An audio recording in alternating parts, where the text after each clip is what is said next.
أعوذ بالله من الشيطان الرجيم.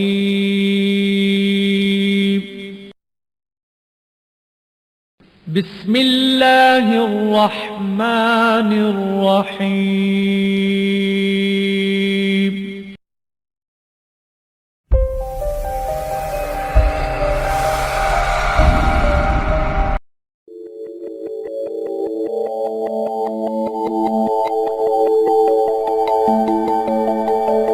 دوستو، ایک دفعہ حضرت محمد صلی اللہ علیہ وسلم ایک انصاری صحابی کے باغ میں تشریف لے گئے.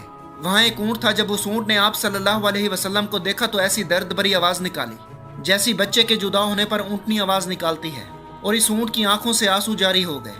حضرت محمد صلی اللہ علیہ وسلم اس کے پاس تشریف لے گئے اور آپ صلی اللہ علیہ وسلم نے اس کے سر کے اوپر ہاتھ پھیرا اور وہ اونٹ اسی وقت خاموش ہو گیا.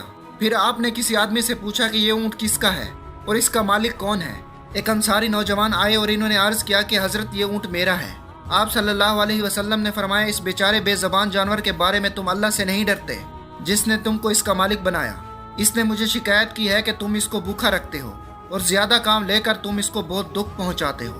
دوستو، مزید ایسی ویڈیوز دیکھنے کے لیے چینل کو سبسکرائب کریں.